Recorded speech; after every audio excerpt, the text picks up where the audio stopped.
dragged into Star Wars back in 1977 when I was in school, in Form 1, grade 7, Year 7, whatever it is. Got dragged into it then. I was really into science and robots and all that sort of thing. One of the guys came to school and said, "You've got to go and see this movie. It's got real robots in it." And I was sort of, "Oh wow, real robots, cool." So went along, sat there, shit, over your head. That's it. I was hooked. Why not make a fan film? I mean, I love movies. Always have loved movies. Love to be involved in them. And worked on Bounty Trail and worked on Disturbance in the Force and a few others, and just really got into the feel of the fan film. And then when the story came to me for Jedi Heritage, I thought, okay, this is it. It's got to be a film. Got to make it.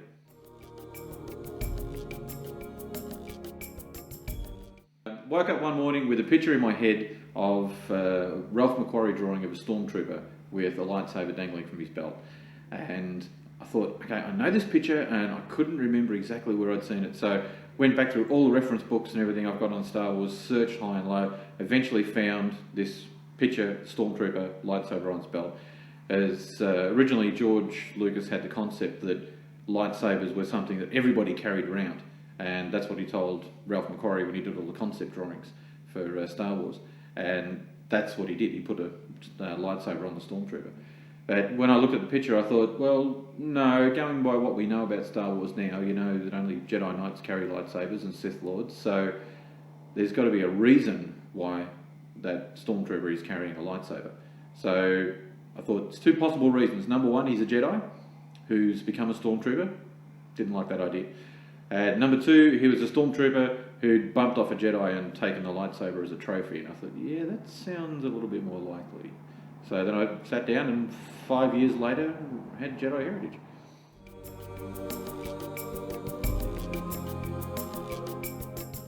It was 5 years to actually write the story from original concept to the stage where we were happy with what we had.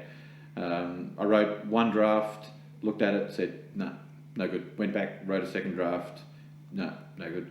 Wrote a total of about 8 different drafts before I thought it was reasonable for somebody else to look at. Sent it off to Darren Maxwell, who took one look at it and said, no, it's crap, do it again.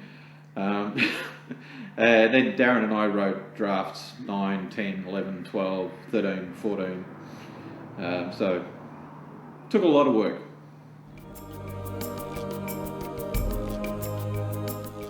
Some of the Brennan lines that Dave's delivering are just absolutely brilliant. The look he gets in his eye as he looks at Luby and just has that total contempt for the lower class officers. It's just absolutely brilliant. And Ramiro, when he's doing his Wex lines of, I don't think so, Colonel, he just sort of spits it at him enough and has that, I'm the hero of this story, you can't do that to me, sort of look in his eye, and it just looks brilliant. And Jess, with some of the lines that she delivers when she's being interrogated by Brennan, she just has that real trembling fear in her heart, and you sort of think, oh. And of course there's poor old Luby, when he's sitting in the chair and he's supposed to be chatting with Brennan in that nice cosy scene they have, and George just looks so uncomfortable and so out of his depth. But then he gets to a point where he has to start kissing up again, and he just sort of leaps, I know what to do here, and he leaps into it, and he just does it so beautifully. So pick one of those.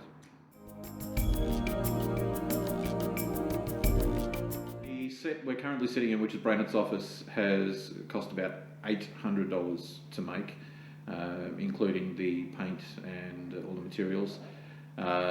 If it wasn't for my wonderful in-laws allowing us to use their massive location shed we've got here, it would have cost a heck of a lot more to hire stuff. We're estimating to spend about another $1,000 on props and sets before we actually get finished with the shoot. Costumes, we were lucky enough, we got through most of those relatively cheap thanks to the reverse art truck over in Ringwood. Free plug. But I think all up with equipment hire and everything, we'll probably be rounding out around between 6,000 and 8,000 when we've finished. Did I just say 6,000 and 8,000?